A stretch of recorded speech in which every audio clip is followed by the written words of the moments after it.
The Deep Space Monitoring Station Hanel floated silently in the void between stars. Its massive arrays pointed toward distant worlds. Commander Kim Tae-ho had worked here for 15 years, listening to the voices of alien civilizations across the galaxy. But today something was terribly wrong. "Sir, we have a problem." Communications Officer Park Minna called from her station. Her usually calm voice carried an edge of worry that made Tae-ho's stomach tighten. He floated over to her workstation, his magnetic boots clicking against the metal floor. The communication console that normally hummed with activity showed only flat lines and empty frequencies. What happened to the Etherean signal? Mina's fingers moved quickly across the holographic displays. It cut off 3 hours ago, in the middle of their morning song. She looked up at him with wide eyes. "They never stopped their morning song, sir. Not once in 37 years. Tae-ho knew she was right. The Ethereans of Kepler 442 were humanity's first alien friends. These beautiful crystalline beings spoke through music, their voices like wind chimes in a gentle breeze. Every morning they would sing to the stars, sharing their joy with anyone who would listen. Earth had been listening for decades. Play the last transmission. Tae-ho ordered, the speakers filled with the familiar crystal-clear melody of the Ethereans. Their song was peaceful, happy, just like always. Then it stopped. Not faded, not gradually ended. It just stopped. In the silence that followed, barely audible through the static, came a whisper that made everyone on the bridge freeze. "Unknown. VESSELS. Overwhelming force. ... Cannot. Send help." The words were spoken in broken human language, desperate and afraid, and nothing. Just empty space and the cold silence of dead communication erased. Dr. Lee Sungmin, the station's expert on alien languages, leaned forward. His face was pale. That wasn't their normal way of talking.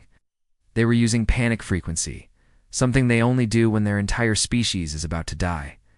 Tae-ho felt his heart race. The Ethereans had lived peacefully for thousands of years. They had no weapons, no armies, no enemies. What could possibly threaten them so completely that they would break their own communication rules? "Check the neighboring systems," he ordered. "See if anyone else has gone quiet." Mina's hands flew across her controls. System after system appeared on the main screen. Each one showed the same thing: communication blackouts. The Kepler 438 system, where the peaceful Verdani grew their crystal gardens. Dark, the Wolf 1061 system. Home to the friendly aquatic singers, silent. The Proxima Centauri colonies where humans and aliens worked together in harmony. No response. 7 systems have gone dark in the past week, Mina reported, her voice barely above a whisper. All of them were peaceful worlds. All of them had regular communication schedules. And all of them just ... stopped. Display, red zones spread across the star map like drops of blood in water. Something was moving through that sector of space, and it was leaving only darkness behind. Sir Ensign Bei Hyansu spoke up from the sensor station.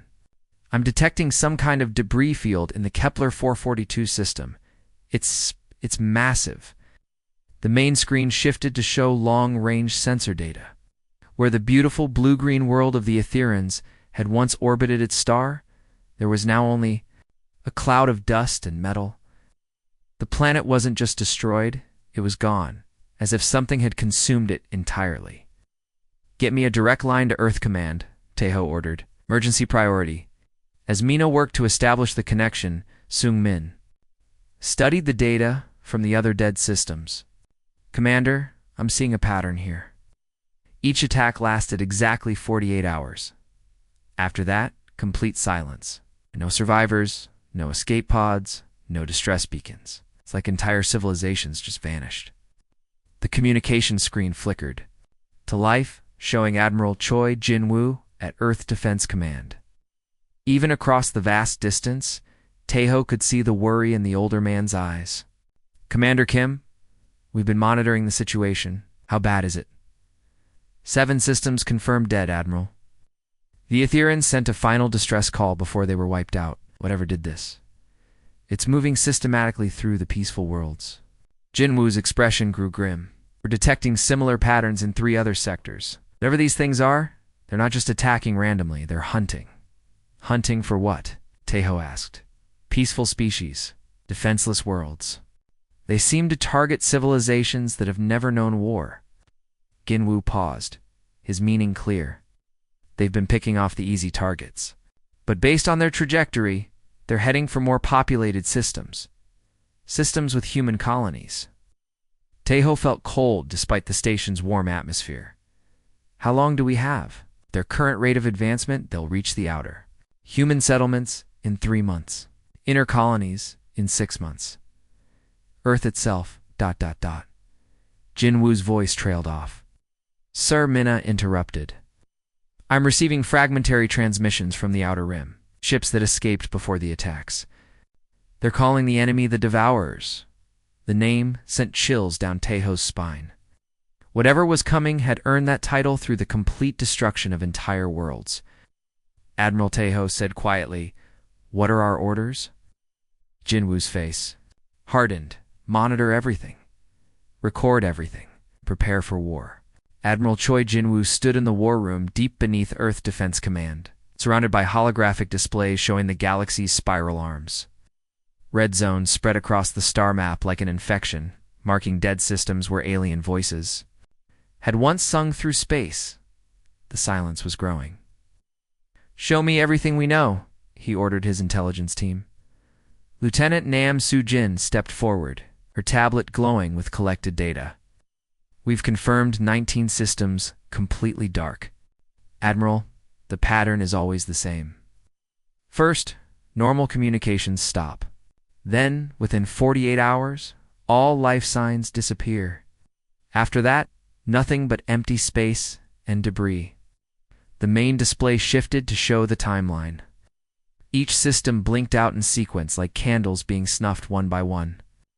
The attackers moved with terrifying efficiency, never wasting time, never leaving survivors. They're not random attacks, Intelligence Officer Yang Ha-jin reported. The enemy chooses their targets carefully. Every world they've hit was peaceful. Species that had never developed weapons, never fought wars, never learned to defend themselves. Studied the progression. The attacks followed trade routes and communication networks, targeting civilizations that were connected to others. It was like watching a predator hunt, cutting off the weak from the herd. "What do we know about the attackers themselves?" he asked. Hyjin activated another display. "We've received fragments from escape pods and long-range sensors. The few ships that managed to flee before the attacks all report the same thing. Massive biomechanical vessels, each one the size of a small city. They don't just destroy worlds, they consume them." The holograms showed rough sketches and sensor readings. The enemy ships looked like living things, covered in organic armor, that pulsed with its own heartbeat. They had no windows, no obvious weapons, no signs of the beings who controlled them. "How many ships do they have?" Jinwoo asked. "Unknown, sir. But witnesses report seeing hundreds at each attack site." Ships work together like a swarm, surrounding entire planets and feeding on everything they find. Dr. Kim Jae-ho, Earth's leading expert on alien biology, cleared his throat. "Admiral, I've been studying the reports. These aren't just conquering armies, they're parasites on a galactic scale. Each world they consume makes them stronger, gives them more resources, more biomaterial, to build new ships." The implications were terrifying. Every victory made the enemy more powerful, more dangerous. They weren't just expanding their territory, they were growing like a cancer through the galaxy. "Sir," Soo-jin interrupted, "we're receiving a transmission from the Outer Rim. It's a refugee ship from the Kepler 186 system." The main screen flickered to life, showing a cramped escape pod filled with blue-skinned humanoids. Their large eyes were wide with terror, their gill slits fluttering rapidly in distress. "This is Captain Mortek of the aquatic research vessel Deep Current." The alien spoke through a translation device. "We barely escaped when the Devourers came to our world. They... They ate everything. The oceans. The cities. even the fish in the deep trenches. In 2 days, our entire planet was gone. Ginwu leaned forward. Captain, did you see how they attacked? What weapons they used? No weapons, Admiral. They landed on our world like seeds, then grew into enormous feeding machines. They consumed our people first, then our buildings, then the very ground beneath our feet. When they were finished, they packed everything into their ships and left. Our beautiful blue world became a lifeless rock. The transmission ended, leaving the war room in stunned silence. Jinwu had seen many battles, fought many enemies, but nothing like this. The Devourers weren't just killers, they were harvesters, treating entire civilizations like crops to be gathered. How many refugee ships have we received? He asked. 47 confirmed, sir, all telling similar stories. The attacks always follow the same pattern. At first, the biomechanical ships arrive in overwhelming numbers. Then, they deploy harvesting, machines that consume everything organic. Finally, they pack their harvest into their ships and move on to the next system. Haijin brought up another display. We've been tracking their movement, Admiral. They're not wandering randomly. They're following a specific route through the galaxy, hitting the richest, most populated worlds first. The pattern was clear now. The Devourers were intelligent, organized, and methodical. They had studied the galaxy's peaceful species, mapped their locations, and planned their attacks to maximize the harvest. Where are they heading next? Jinwu asked, though he already feared the answer. Sujin highlighted several systems on the map. Based on their current trajectory, they'll reach the Centauri colonies within 2 months. After that, the inner systems, and then Earth. Jinwu finished quietly. The room fell silent as everyone contemplated the implications. Earth was the most populated world in known space, home to 12 billion humans and countless alien refugees. If the Devourers followed their pattern, it would be the greatest harvest in galactic history. Sir, Dr. Kim spoke up, there's something else. According to the refugee reports, the Devourers have never encountered serious resistance. Every species they've attacked has been peaceful, defenseless. They've never had to fight a real war. Jinwu felt a cold smile form on his lips.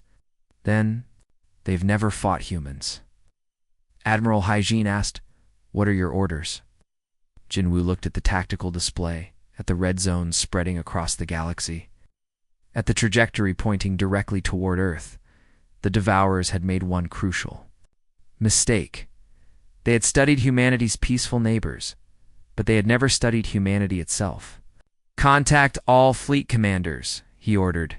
"Tell them to prepare for total war and send a message to the civilian government. It's time to show the galaxy what happens when someone threatens our friends." Defense Minister Kung Duyan walked through the underground tunnels beneath Seoul, her footsteps echoing off the concrete walls. Above her, the city continued its normal life. But down here in the secret chambers, humanity was preparing for something the galaxy had never seen. The massive doors to the Global Defense Council chamber hissed open, revealing representatives from every human colony in space. Her faces looking back at her were grim. They all knew why they were here. "Protocol 7 is now active," she announced, her voice carrying across the silent room. "Total war economy. Every factory, every mine, every research station will focus on one goal, preparing for the fight of our lives." Within hours, the transformation began. On Mars, the giant terraforming machines that had been turning the red planet green suddenly stopped their peaceful work. Teams of engineers swarmed over the massive equipment, redesigning the atmosphere processors into antimatter production facilities in the asteroid belt. Mining ships that had spent decades peacefully harvesting ice and metal received new orders. The asteroid series became a weapons factory, its hollow interior filled with assembly lines producing missiles by the thousands. Workers who had once built homes and schools now built instruments of war. Chief Engineer Lim Jae-sung stood before a holographic display in the deepest level of the lunar military complex. Around him, alien ambassadors from a dozen peaceful species watched in growing horror as he revealed humanity's hidden arsenal. We've been preparing for this possibility since we first met other species, Jazoon explained, his voice calm despite the terrible weapons he was describing. We hoped we'd never need them, but hope isn't a strategy. The hologram showed sleek missiles the size of buildings, quantum-fold torpedoes. They don't just destroy their target, they fold space around it, creating a temporary black hole that consumes everything within 1,000 kilometers. The Centauri ambassador, a gentle being with 4 arms and crystal blue skin, stepped backward. Those weapons could destroy entire moons, she whispered. Yes, Jason replied simply. Act. We have reality, distortion, warheads. They change. The fundamental laws of physics in a small area, making it impossible for matter to exist normally. Anything caught in the field simply stops being.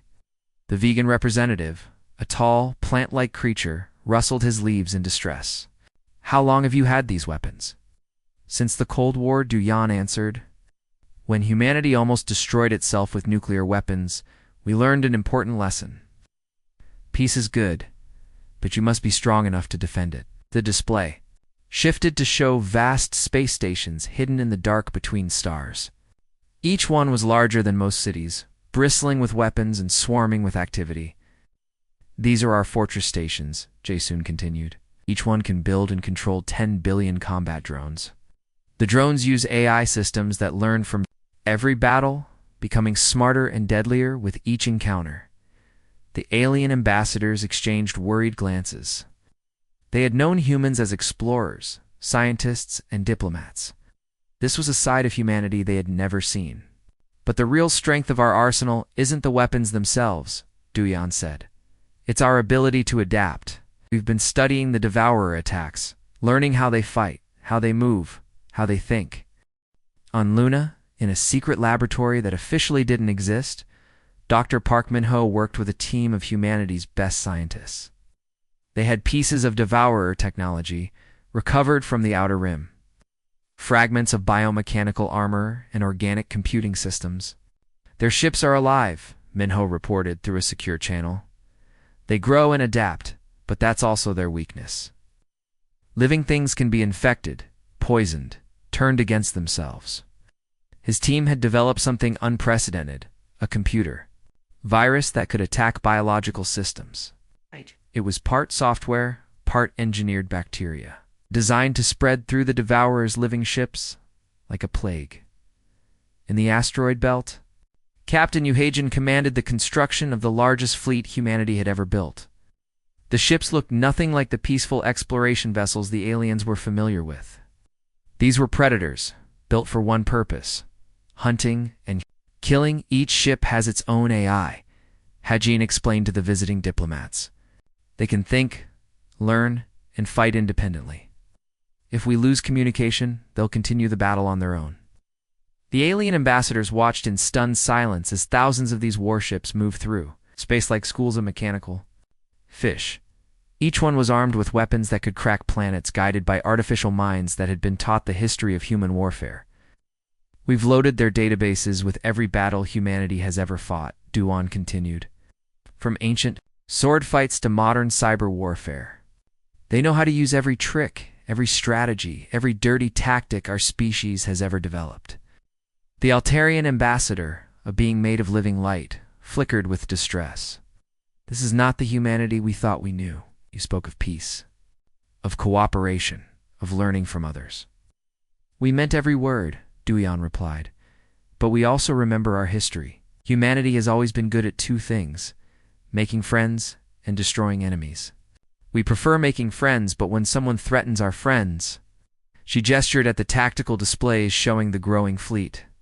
The Devourers have been picking off peaceful species because they thought the galaxy was defenseless, she continued. They've never encountered a species that spent thousands of years learning how to fight. They're about to discover what happens when predators meet a bigger predator. The room fell silent as the implications sank in. The gentle humans who had brought music and art to the galaxy were also the descendants of warriors who had conquered their own world through superior tactics and technology. When do we strike? Asked General Kim Seung-ho. Du Yeon smiled. and for the first time the alien ambassadors saw the cold calculation behind humanity's friendly exterior. "We don't strike," she said. "We hunt." Captain Beihansu floated in, the command chair of the battleship Vengeance, watching the stars streak past as his fleet moved through quantum-fold space. Around him, 2,000 human warships traveled in perfect formation, each one carrying weapons that could destroy entire worlds. Behind them, 10,000 more ships prepared to strike at targets across the galaxy. "All ships report ready, Captain," Communications Officer Lee So-young announced. "The simultaneous strikes will begin in 30 minutes. Hyansu nodded, studying the tactical display.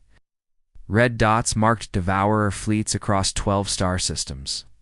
For months, these biomechanical monsters had been consuming peaceful worlds, growing stronger with each victory. Today, they would learn what it meant to be hunted. "Begin Operation Predator," he ordered. The first target was a Devourer swarm feeding on the remains of the Kepler-296 system. The enemy ships looked like massive insects, their organic hulls pulsing with stolen life force. They had been consuming the planet's cities for 3 days, completely unaware that death was approaching. "Enemy fleet detected, Tactical Officer," Seo Ji-hoon reported. 47 vessels, all engaged in harvesting operations. "They haven't noticed us yet," Good Hyansu said grimly. "Let's keep it that way until we're ready." The human fleet emerged from quantum-fold space like ghosts, their stealth systems making them nearly invisible. The Devourer ships continued, their feeding organic mouths, tearing chunks from the planet's surface. "Fire," Hyansu commanded. The space around the enemy fleet erupted in brilliant light. Quantum-fold torpedoes struck the largest Devourer ships, creating tiny black holes that consumed the biomechanical vessels from within. Reality distortion warheads detonated among the smaller ships, causing them to simply stop existing. But the Devourers were not helpless. They had survived by consuming entire civilizations, and they reacted with terrifying speed. The remaining ships turned toward the human fleet, their living hulls reshaping themselves into weapons. "They're adapting," Ji-hoon warned. "Their ships are changing, growing new weapons." "Then we adapt faster," Hyansu replied. "Deploy the hunter-killer drones." Millions of small combat drones poured from the human ships like angry wasps. Each drone was controlled by an AI that had learned from every battle humanity had ever fought. They moved with perfect coordination, attacking the Devourer ships from every angle. The enemy tried to fight back, but their biomechanical weapons were designed for harvesting helpless worlds, not fighting advanced military forces. The human drones were too fast, too smart, too coordinated. They found every weakness in the organic armor and exploited it ruthlessly. Engineer Park Taemin called from his station. "We're capturing intact Devourer technology. The AI systems are already analyzing it." Within minutes, the human ships began to change. Their hull plating shifted to mimic the enemy's organic armor. Their weapons adapted to fire the same bioenergy beams the Devourers used. Humanity's greatest strength wasn't their weapons. It was their ability to learn and adapt faster than any enemy. "They're retreating," Ji-hoon reported with surprise. "The surviving Devourer ships are trying to escape." "Don't let them," Hyansu ordered. "We can't allow them to warn the others." The human fleet pursued the fleeing enemies through 3 star systems, hunting them down one by one. The Devourers, who had terrorized the galaxy for months, were now running in panic from an enemy that fought back. On the bridge of the flagship Retribution, Admiral Choi Jinwoo monitored the battle reports from all 12 simultaneous attacks. Results were the same everywhere: complete human victory. "Sir," his aide Lieutenant Cho Min-ji reported, "we're receiving transmissions from the Devourer fleets. They're trying to communicate." "What are they saying?" They single quotes. "They're asking for mercy, sir. They want to negotiate." Jinwoo's expression didn't change. "Patch me through to all human forces." His image appeared on screens throughout the fleet. "All ships. This is Admiral Jinwoo. The enemy is attempting to negotiate. Remember why we're here? Remember the Ethereans' last song? Remember the children of Earth's colonies who won't grow up if we fail today? There will be no mercy for those who consume innocence. The hunt continued across the galaxy. Human forces struck at devourer fleets without warning, without mercy. The biomechanical ships that had seemed so terrifying when attacking defenseless worlds were helpless against humanity's advanced tactics. Captain Kim Haijin commanded a squadron of stealth fighters as they tracked a fleeing devourer ship to its hidden base. The enemy had built a massive structure from the bones of consumed worlds, a fortress that should have been impregnable. "Sir," her sensor operator reported, "the base is transmitting a distress signal. They're calling for help from other devourer." Fleets jammed their communications, Haijin ordered, and prepared the planet crackers. The fortress was destroyed in seconds, its stolen materials scattered across space. The devourer's final transmission was cut off mid-sentence, leaving only silence. Across the galaxy, similar scenes played out. Human forces appeared without warning, struck with overwhelming force, and disappeared before reinforcements could arrive. The devourers, who had ruled through terror for so long, were now terrified themselves. Sir Ji-hoon reported from the Vengeance Bridge, "We're detecting massive movements in the enemy home systems. They're pulling back all their forces." Hyansu smiled coldly. "Then it's time for the final hunt." Set course for their origin point, the human fleet turned toward the galactic core, where the devourers had built their primary nest. The hunters had become the hunted, and humanity was closing in for the kill. The massive construct floated in the darkness between stars, a nightmare made of metal and bone. Admiral Choi Jin-woo stared at it through the viewscreen of his flagship, the Avenger, and felt his stomach turn. The Devourer home base was built from the remains of 1,000 consumed worlds, cities torn from their foundations, ships stripped of their crews, even the bones of entire species welded together into a twisted monument to destruction. "How many of them are there?" he asked quietly. "Sensors show over 10,000 Devourer ships protecting the construct," reported Tactical Officer Nam Soo-jin. "It's the largest concentration of enemy forces we've ever seen." Around the Admiral's flagship, the combined human fleet stretched across space like a metal constellation. 3,000 of humanity's most advanced warships, each one carrying weapons that could shatter moons. Behind them, support vessels carried the hopes and prayers of every human colony in the galaxy. "Sir," Communications Officer Park Mina announced, "we're receiving a transmission from the construct. It's in human language." "Put it through," Jinwoo ordered. The main screen flickered to life, showing a creature that barely looked alive. It was a twisted combination of flesh and machinery, with organic parts grafted onto metal frames. When it spoke, its voice was made up of hundreds of different voices, the stolen sounds of consumed species. "We offer terms," the creature said, its multiple voices creating a horrible chorus. "Withdraw your forces, allow us to continue our harvest of the weaker species. In return, we will spare your world." The bridge fell silent. Ginwoo felt the eyes of his crew on him, waiting for his response. He thought of the Ethereans and their beautiful songs, cut short by these monsters. He thought of the peaceful worlds that had been stripped bare, their populations consumed like cattle. "You want to negotiate, Jinwoo?" asked calmly. "We recognize your strength," the creature replied. "You are predators like us. Surely we can reach an understanding." Jinwoo stood up slowly, his face hard as stone. "I have a counteroffer for you. Surrender now, and we'll make your end quick." The creature's multiple eyes widened in surprise. "You refuse our terms? We have consumed 1,000 worlds. We have grown beyond your ability to destroy us." "Made one mistake," Jinwoo said quietly. "You never learned the difference between predators and protectors. We don't hunt for food or pleasure. We hunt to defend those who cannot defend themselves." He turned to his weapons officer. "All ships, prepare for final attack. Show them what happens when someone threatens our friends." The space around the construct erupted in fire and light. Quantum-fold torpedoes struck the outer ring of Devourer ships, creating cascading explosions that lit up the darkness. Reality distortion warheads tore holes in space itself, swallowing entire enemy vessels. But the Devourers fought back with desperate fury. Their biomechanical ships launched clouds of organic missiles that grew and adapted as they flew, living weapons that learned from each impact, becoming more dangerous with every second. "They're adapting to our attacks," warned engineer Lim Jasun. "Their ships are evolving in real time." "Then we evolve faster," Jinwoo replied. "Release the plague ships." Hidden among the human fleet, a dozen small vessels broke formation and raced toward the enemy. These ships carried humanity's most terrible weapon, a computer virus that could infect biological systems.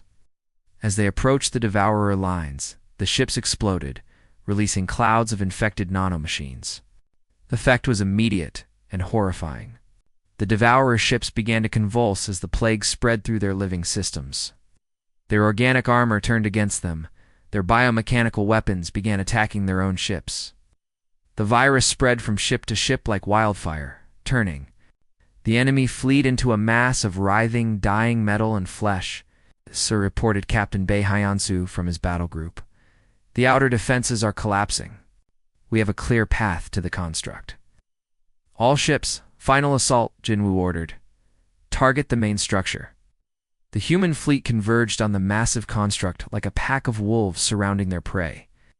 The Devourer's last line of defense crumbled under the coordinated attack. Ship after ship fell to humanity's weapons. Their biomechanical hulls no match for quantum fire and reality-distorting energy. Inside the construct, the creature that had spoken earlier sent out a final transmission. Its multiple voices were now filled with panic and fear. "Please, we surrender. Beg for mercy." The words echoed across the battlefield, broadcast on all frequencies. The same plea for help that had been ignored when the Aetherians died, when the peaceful worlds were consumed, and innocent species were harvested like crops. Jinwoo's response was broadcast to every ship in the fleet. "For every voice you silenced, for every world you consumed, for every innocent life you destroyed, this is humanity's answer." Oh. The flagship's main weapon charged with power that made the stars dim. The space-time disruptor was humanity's most powerful weapon, designed to collapse local reality and create a controlled black hole. It had never been used in combat, but the Devourers had earned this fate. "Fire!" Jinwoo commanded. The weapon struck the construct's core, and space itself began to fold inward. The massive structure, built from the bones of 1,000 worlds, was pulled into the growing void. The Devourer ships, their stolen technology, their harvested populations, everything was consumed by the artificial black hole. The creature's final scream was cut short as the construct collapsed into nothingness. The Devourers, who had terrorized the galaxy for so long, were gone. In the silence that followed, Communications Officer Park Mina sent humanity's message across all known space. "To any who would harm the innocent, humanity hears everything. We remember everything, and we will find you." The hunt was over. The galaxy's protectors had spoken, and their voice would echo through the stars forever.